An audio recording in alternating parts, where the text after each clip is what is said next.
اللہ کے نبی صلی اللہ علیہ وسلم ارشاد فرماتے ہیں کہ رجب کے مہینے کی فضیلت ایسی ہے جیسے قرآن کی فضیلت دوسری کتابوں پر ہے۔ دوسری کتابوں میں جس طرح سے افضل قرآن ہے، اس طرح سے رجب المرجب تمام جل رہا ہے محمد کی دہلیز پر، کو تاکہ حرم کی ضرورت نہیں، میرے مصطفیٰ کے مجھ پر ہیں اتنے کرم کہ اب کسی کے کرم کی ضرورت نہیں۔ پیارے ناظرین، آپ ہمارے چینل کو مجھے سپورٹ کر رہے ہیں اور اللہ کی بارگاہ میں دعا کرتے ہیں کہ اللہ تعالیٰ آپ کی تمام جو دلوں میں تمنا ہے اللہ تعالیٰ قبول وبرکاتہ۔ الحمدللہ وکفا وسلام علی حبیبہ المصطفى اما بعد فاعوذ باللہ من الشیطان الرجیم بسم اللہ الرحمن الرحیم۔ ان عدۃ الشہور عند اللہ 12 شہرا فی کتاب اللہ یوم خلق السماوات والارض منها 4 حرم الى آخر هذه الآیہ۔ صدق اللہ مولانا العظیم۔ بارگاہ رسالت معاب صلی اللہ علیہ وسلم میں درود پاک کا ہدیہ پیش کریں۔ اللہم صل علی سیدنا و مولانا محمد معدن الجود والکرم وآلہ واصحابہ الکرام وابنہ الکریم وبارک وسلم صلاۃ دائمۃ سرمدا ابدا۔ اللہ عز و جل اپنے کلام مقدس میں فرماتا ہے، بے شک اللہ کے نزدیک گنے ہوئے شمار کیے ہوئے جو مہینے ہیں وہ 12 ہیں، اور ان 12 مہینوں میں سے 4 حرمت والے مہینے ہیں، عزت والے مہینے ہیں، عظمت والے مہینے ہیں۔ وہ 4 مہینے کون سے ہیں؟ مسلسل ترتیب کے ساتھ ذوالقعدہ، ذی الحجہ اور محرم، اور 4تھا مہینہ رجب المرجب جس میں ہم اور آپ زندگی گزار رہے ہیں۔ اس کو رجب الاسم اور رجب العصب بھی کہا گیا ہے۔ یہ جو 4 مہینے ہیں اس میں جنگ و جدال، قتل و قتال سب حرام ہو جاتی ہیں۔ اس دور میں جو جنگیں ہوتی تھی کفار و مشرکین بھی اپنی تلواریں روک لیا کرتے تھے۔ یہ 4 حرمت والے مہینوں کی سارے لوگ عزت کرتے۔ ان 4 مہینوں میں امن و امان قائم ہو جاتا، جیسے 2 قبیلوں میں جھگڑے ہیں، فساد ہے اور ایک دوسرے سے جنگ پر ہمیشہ آمادہ رہتے ہوں، لیکن ان 4 مہینوں کے اندر امن قائم ہو جاتا تھا، راستے کھل جاتے تھے۔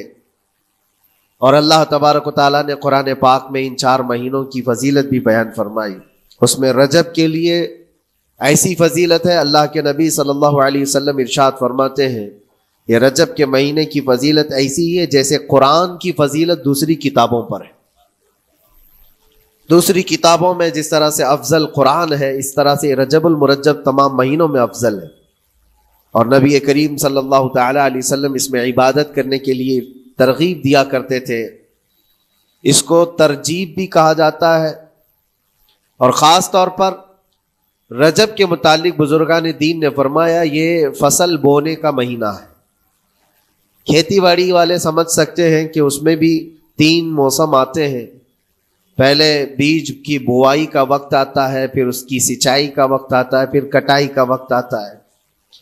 تو رجب کا مہینہ یہ فصل بونے کا مہینہ ہے نیکیوں کے، اور شعبان کا مہینہ اسے پانی دینے کا ہے، اور رمضان کا مہینہ فصل کاٹنے کا مہینہ ہے۔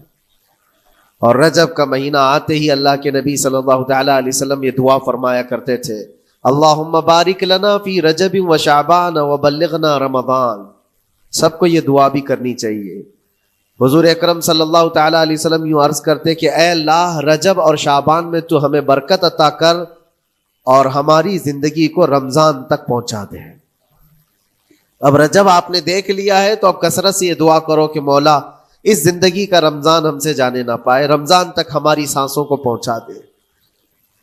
یہ دعا کثرت سے ہر نماز کے بعد بھی ہونی چاہیے۔ رجب آتے ہی میرے عزیزوں یہ عبادتوں کا موسم شروع ہو چکا ہے، اور سب جانتے ہیں رجب کے بعد پھر ہمارے ہاں مسلسل ایسی شب بیداریاں اور عبادت کے موسم نظر آنے لگتے ہیں۔ پھر شعبان بھی، اس میں رجب میں بڑی رات آتی ہے، شب معراج، اور اس کے بعد شعبان میں شب برات، پھر اسی طرح رمضان کا موسم بن جاتا ہے۔ تو اب یہ موسم بنانے کا وقت آ چکا ہے. تو سب سے پہلی چیز یہ ہے کہ میرے عزیزوں، فصل کے بونے کے لیے کن چیزوں کی ضرورت ہوتی ہے، اس چیز کا خیال رکھیے. بیج اگر کھوٹا ڈالے ہو اور ویسی ہی فصل آنے کا انتظار کرو گے تو پھر نہیں ہوگا. بیج کو کھرا اور خالص ہونا چاہیے. جو نیکیاں کرنا چاہ رہے ہیں اس کو صاف ستھرے اچھے ماحول میں کیے جانے چاہیے.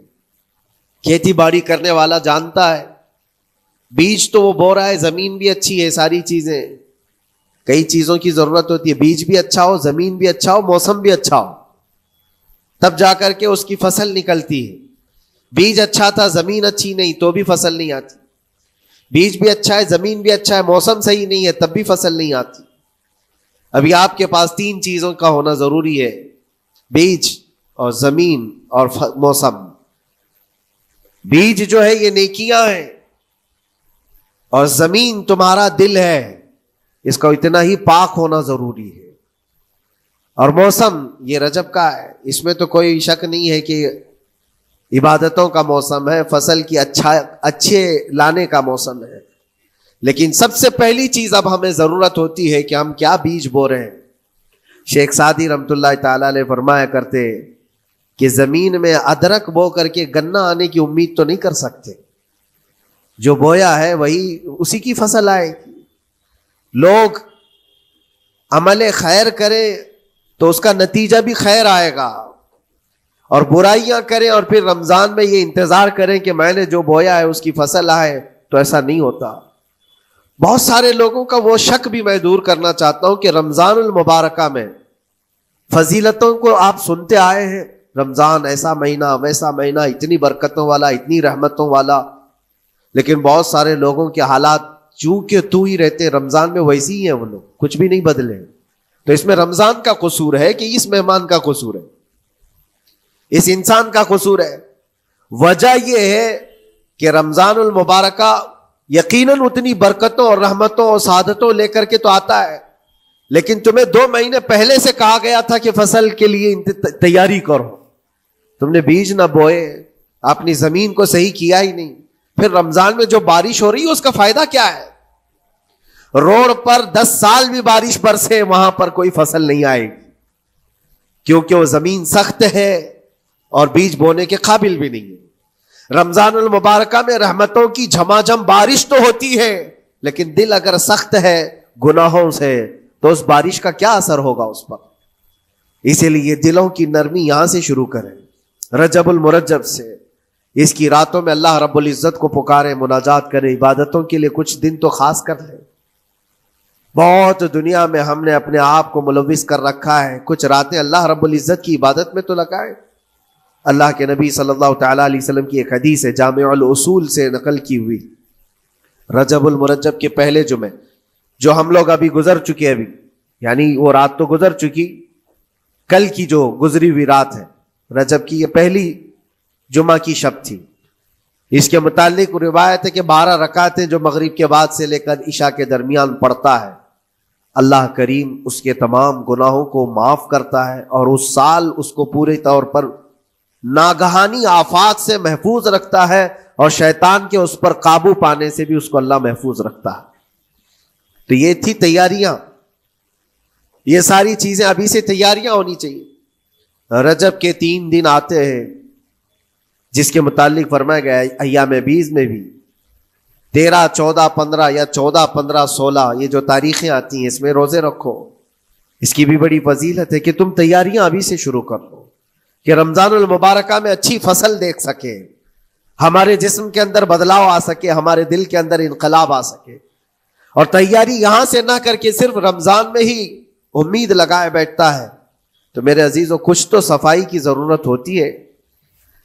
آپ نے اگر زمین خریدی کھیتی باڑی کی غرض سے اور گئے، وہاں جاتے ہی آپ نے سوچا کہ اس میں فصل آ جانی چاہیے، تو کسانوں سے پوچھو تو بتائیں گے آپ کو نہیں، زمین کو پہلے صاف کرنا پڑتا ہے، کچرے ہوں گے اس کے اندر بہت سارے، ہل چلاؤ یا کسی بھی طرح سے اس کو صاف کرو.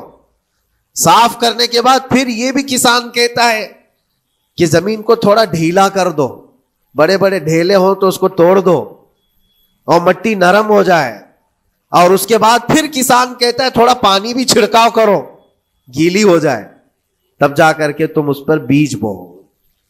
میرے عزیزو، یہ جب بیج بونے کا موسم ہے تو پہلے زمین کو ڈھیلا تو کر دو، زمین کے اندر جو کچرے ہیں اس کو نکال تو دو، دل کے اندر جو وسوسے بھرے ہوئے ہیں، گناہوں کے خیالات بھرے ہوئے ہیں، اس کو پاک تو کرو۔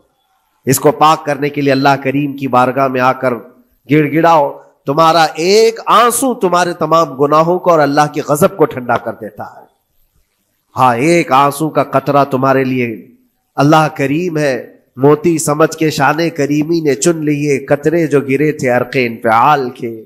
امام غزالی رحمۃ اللہ تعالی علیہ نے لکھا ہے کہ آج اللہ تبارک و تعالیٰ کی رحمت کو اپنی طرف مائل کرنے کے لیے اگر تم کچھ کر سکتے ہو تو بس یہ ہے کہ دنیا رونے اور گڑ گڑانے سے نہیں مانتی، لیکن مولا کریم بندے کے ایک مرتبہ سجدہ کر کے اسے پکارنے سے فوراً قبول کرتا۔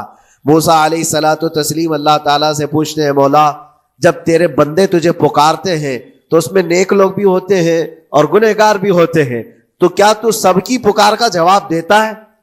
توجہ، اللہ رب العزت فرماتا ہے، اے موسیٰ میرے پکارنے والے بندوں میں نیکوکار بھی ہیں، گنہگار بھی ہیں۔ ہاں، نیک بندہ جب مجھے پکارتا ہے یا ربی، تو میں جواب میں کہتا ہوں لبیک یا عبدی، اے میرے بندے میں حاضر ہوں، بتا تیری کیا حاجت ہے۔ پھر موسیٰ علیہ السلام پوچھتے ہیں کہ مولا یہ تو نیک بندہ جب پکارتا ہے تو کہتا ہے لبیک یا عبدی، اور جب گنہگار پکارتا ہے تب کیا کہتا ہے؟ رب تعالیٰ فرماتا ہے جب میرا گنہگار بندہ مجھے پکارتا ہے یا ربی، تو میں اس کے جواب میں 70 بار لبیک یا عبدی کہتا ہوں۔ ایک بار پکارے 70 بار جواب، ایسا کیوں ہے؟ تو فرماتا ہے میرا رب نیکوکار کو اس کی نیکیوں پر بھروسہ ہے کہ اللہ معاف کرے، اور گنہگار کو صرف میری رحمت پر بھروسہ ہے۔ اس کے پاس ہے کچھ نہیں، اس کے آس پاس وہ نظر ڈالتا ہے میں نے کوئی ایسی نیکی رکھی نہیں ہے، صرف اللہ رب العزت کی رحمت ہے جو مجھے معاف کر سکتی ہے۔ وہ مجھ پر یقین کر کے پکارتا ہے، اس لیے اس کے سوال کا میں بار بار جواب دیتا ہوں۔ عزیزان گرامی وقار، اقبال نے سچ ہی کہا تھا، ہم تو مائل بکرم ہے کوئی سائل ہی نہیں۔ یہ رب تبارک و تعالیٰ کی طرف سے ہے کہ اللہ تبارک و تعالیٰ کرم پر کرم کرنے کے لیے موقع عنایت کرتا ہے، یا بندے کو آنے کا موقع ہی نہیں ہے، بندہ آنا نہیں چاہتا ہے۔ اس سے پہلے کہ تمہارے ساری چیزیں بند ہو جائیں، دروازے ختم ہو جائیں، اللہ رب العزت کی بارگاہ میں آؤ اور اسے پکارو، یقیناً یہ تمام چیزیں تمہاری زندگی میں انقلاب لاتی ہیں، بہت بڑی تبدیلی لاتی ہیں۔ عزیزان گرامی، پھر میں یہ عرض کرتا ہوں کہ رجب کے اس مہینے میں دل کو نرم کرنا بہت ضروری ہے۔ دلوں کی سختیاں آج گناہوں کی طرف مائل کرتی ہیں۔ ہمارا دل سخت ہے یا نرم ہے، اس کو پہچاننے کے کئی تھرمامیٹر دیے گئے ہیں ہمارے پاس، چیک کرو ہمارا دل کس پوزیشن میں ہے آج۔ امام غزالی فرماتے ہیں 3 علامتیں ایسی ہیں جس سے پتہ چل جاتا ہے انسان کا دل سخت ہے یا نرم ہے، بیمار ہے یا صحت یاب ہے۔ یہ ڈاکٹر لوگ اسکیننگ سے یا سونوگرافی سے نہیں بتا سکتے کہ تمہارے دل کی یہ کیفیت کیسے، اس کو اہل بصیرت سمجھ سکتے۔ فرماتے ہیں کہ اگر مسجد میں زیادہ دیر تک بیٹھ نہیں پاتا تو سمجھ لو اس کا دل بیمار ہے، اس کا دل سخت ہو چکا ہے، اس کو مسجد میں بیٹھنے نہیں دیتا۔ یہی دل ٹیلی ویژن کے سامنے 3 گھنٹے بیٹھے، اس کو کچھ بھی اکتاہٹ نہیں آتی، موبائل پر گیم کھیلتا رہتا ہے، 4 گھنٹے گزر گئے کہ 5 گھنٹے گزر گئے اسے پتہ ہی نہیں۔ آج ایک سروے کے مطابق ہر انسان جو موبائل چلاتا ہے اس میں 18 گھنٹے وہ بیزی ہے دن کے۔ کئی جگہوں پر ایسے حالات آئے 18 گھنٹے دن میں ہوتے ہی ہے 24 گھنٹے، جس میں 6 گھنٹے اگر آرام کے نکالے تو باقی پورے 18 گھنٹے کیسے انسان بیزی رہ سکتا ہے؟ اس میں کھانا بھی ہے، پینا بھی ہے، حاجتیں بھی ہیں، لیکن سروے کے مطابق یہ بھی بات آئی ہے کہ 18 گھنٹے کنزیوم کرتے ہیں۔ میرے عزیزوں، اس میں کوئی اکتاہٹ اور اس میں کوئی ملال نہیں آتا، بیزارگی نہیں آتی، اور اللہ کے گھر میں یہاں فرض سے نماز سے ابھی سلام پھیرا کیا کہ بھاگنے کی تمنا ہوتی ہے۔ کئی جگہوں پر تو ایسا ہے، اسی لیے اللہ کے نبی صلی اللہ تعالی علیہ وسلم کی ایک حدیث میں سناتا ہوں ارشاد فرماتے دو چیزیں کسی منافق کے اندر جمع نہیں ہو سکتی. دو چیزیں منافق آدمی کے اندر آ ہی نہیں سکتی. وہ کیا چیزیں؟ حضور پاک صلی اللہ تعالی علیہ وسلم فرماتے ہیں اچھے اخلاق منافق کے اندر نہیں آتے، اور اللہ کی اور اس کے رسول کی ہر بات پر یقین، یہ منافق کے اندر نہیں آ سکتے. اور منافق کی یہ علامتیں بتاتے بتاتے میرے نبی نے یہ فرمایا، دیکھنا کہ مسجد میں منافق سب سے اخیر میں آئے گا اور سب سے جلدی بھاگے گا. اس کا دل نہیں لگتا، دل سخت ہو چکا ہے. اور بازار میں سب سے پہلے جائے گا اور سب سے لاسٹ میں نکلے گا. بازار اس کے دل لگنے کی جگہ ہے، اس کے وہاں پر تفریح کی جگہ ہے. اور مومن کی علامت یہ فرمایا کہ مومن مسجد میں جلدی آتا ہے اور دیر سے جاتا ہے، اس کا دل لگا رہتا ہے. اور مومن بازار میں لوگوں کے شروعات میں نہیں، اپنی ضرورت کے مطابق گیا اور نکل آیا. اور فرماتے ہیں میرے آقا صلی اللہ علیہ وسلم روئے زمین پر سب سے اچھی جگہوں میں سے کوئی جگہ ہے تو اللہ کا گھر ہے، مسجد ہے. اور سب سے بری جگہوں کے متعلق فرمایا بازار ہے. اب یہاں پر دلوں کے متعلق میں عرض کر رہا ہوں کہ کس کا دل کس پوزیشن میں ہے، اسے آج خود آزما لینا چاہیے. دوسری علامت